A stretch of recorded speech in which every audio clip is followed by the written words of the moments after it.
Testing 1, 2, 3. Today I'm filming with Kedrick. Claire, can you turn down Bluey? I'm filming and Bluey's in the background, which is what I'm competing with when I'm filming, which is a lot different than what life used to be. Here's my plan. Would you like to know my plan? I have 4 videos that I want to do that are about celebrities and Hollywood marketing, which is one of my favorite things to just observe. And I think that it's a really important skill for people to be able to observe their own behavior and how they consume content and how they consume marketing. If you're not aware of it, you'll be easily swayed by it and manipulated, but we want to use those powers for good. And so I have some videos on the Kardashians. Those girls know how to do some spicy marketing. I have one on Thomas Edison, which I know, like, Thomas Edison, why would you have a marketing video on Thomas Edison? That was like 1800s. The man who invented the light bulb has a really spicy story behind it, so I'm gonna tell that story. I have one on ya boy Leonardo DiCaprio. Leonardo DiCaprio, you work hard and you are not lazy. You like Scorsese. All right, and then one on Mark Rober, who I love. I'm gonna share how he went from Apple, NASA,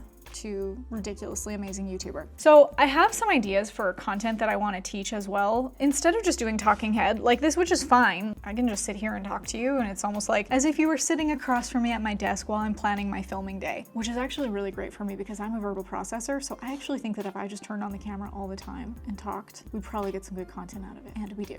I want to do some videos on sales. Sales is the transfer of energy, transfer of belief. And this weekend, I wrote the most incredible sales page copy. Like, it flowed out of me. I can't even begin to tell you. I've had a few moments in my career where I hit this energy. It's almost like, you know, in Space Jam, when Bugs Bunny came in with the special water and they drank it and they went back out and they defeated the guys. That's how it felt. And I don't care if it's a placebo. It felt so good. Prior to that, I did a meditation, and I think that the meditation might have helped to like get me into a good flow state. Part of it, I'm trying to process from how do I take it from what feels like intuition to then turning it into a process that can be followed. So sometimes I'll get an idea of a concept that I want to teach, and then I'll get an idea for a story that helps teach that concept. And it's like, I can't really tell which one's chicken or the egg. Sometimes it's the concept that I'm like, what story will tell it? Sometimes I'll think of a story that then I'm like, what concept? What can I use from this concept to tell this story? Like a few years ago, I was like in the shower, this memory popped up of my grandfather, and I was like, oh man, I need to tell that story. And I didn't know where, so I like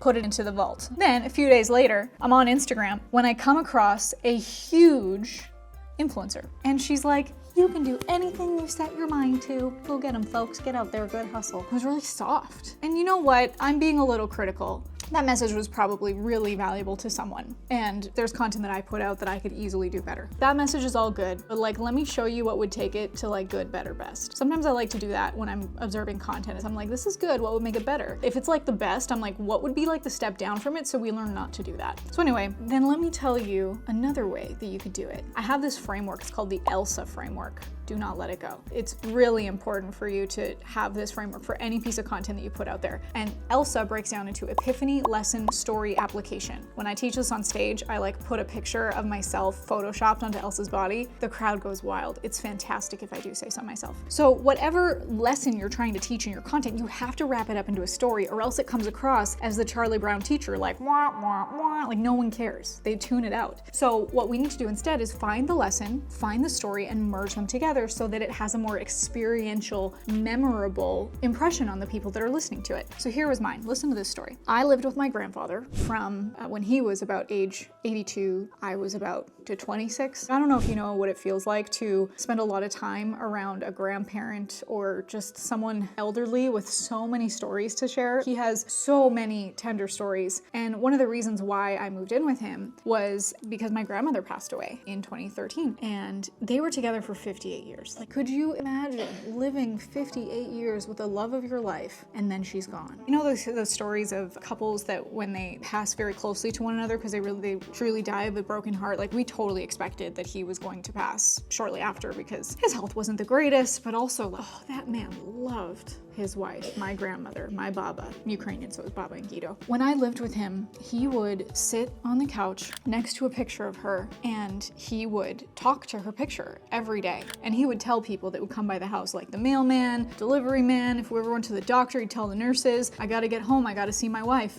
Not really explaining that it's a picture of his wife. And so it was like the sweetest thing. And we would go to visit her grave and he would put flowers and he would tell these stories of like, it was a tough life, but it was a pleasure. And so I asked him what that meant. Like, why was it a tough life? And he told me this story that just to this day still sometimes brings tears to my eyes. I knew that my grandparents were farmers. They had a farm outside of Vegreville in Alberta, Canada. That wasn't his intention though, to be a farmer. When they first got married, he was a photographer. When you see him tell this story, he just lights up. He loved photography and he would tell these stories of he would have this like professional camera and he would go to the hockey games, which remember, we're Canadian, so this was a big deal. He would go to the hockey games without even a ticket, but because he had a camera, they were like, oh, here you go, sir, like right straight to the front, the media, to be able to photograph the game and put it in the newspaper. He would take photos of the kids during their class pictures. There was this one girl that he always remembered that she put a mirror up in front of her and did the right smile, and I was like, okay, take it. He would just tell these stories and just was beaming about photography, that he had his own studio. They would process the film themselves back in the day when you couldn't just point and shoot and have an immediate picture on an iPhone. Crazy. But then one day he gets a call from his parents, who they were farmers, that things were tough and they were about to lose the farm and they needed help. And my Guido was one of the oldest of 10 kids. And so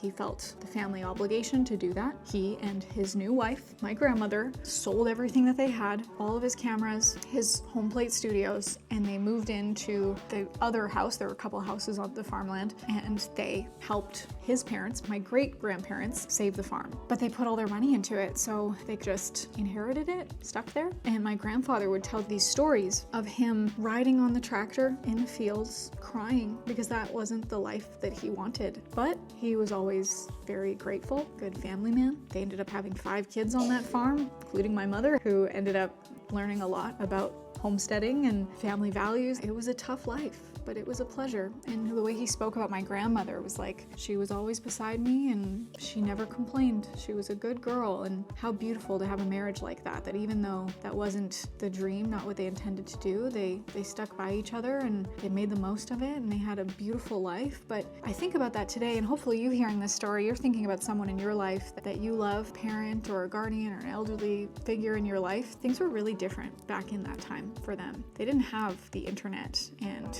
cell phones and opportunities. We basically can like pick up the phone, go on social media. We can contact anyone in the world that we want to, and opportunities are open to us everywhere. So what I'm trying to say is you can do anything you set your mind to. Do you see the difference between fluffy, preachy kindergarten teacher influencer and the Elsa technique, the Elsa framework, where the epiphany was you can do anything you set your mind to. It's overcoming the objection of, I don't know if I'm worthy enough, I don't know if I can do this. Before you create any piece of content, you want to reverse engineer what's the epiphany that I want my audience to have. And attached to that epiphany is what beliefs do I have to help them overcome? What stories of mine have to be better than their stories? And what I mean by that is the stories in their own head. The stories that they're saying are holding them back from creating that outcome for themselves, from having that epiphany. The lesson is, if I went more into depth, I could talk about like the strategies to look for opportunities like networking and social media and building your own personal brand, that then once you have a personal brand, really you can find any opportunity you want, because when you have a brand, you can sell your own product, you can be a brand ambassador, you can be an affiliate, you can create content like this. The story was my personal story of my grandfather, my relationship with him, his relationship with my grandmother, the love of his life, his dreams that unfortunately he didn't go after. It wasn't something that on his deathbed that he was like, I wasn't a photographer.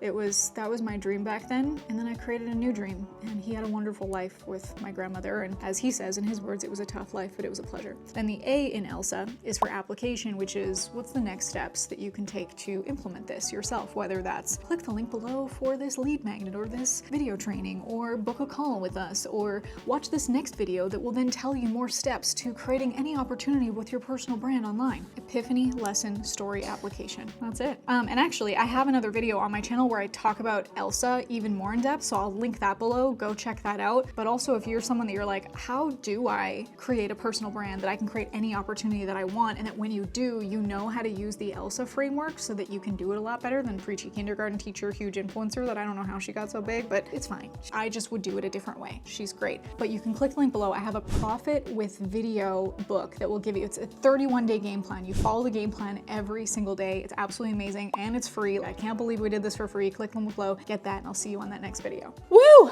First stream of consciousness video down. What do you think about that? Awesome. Good job, team.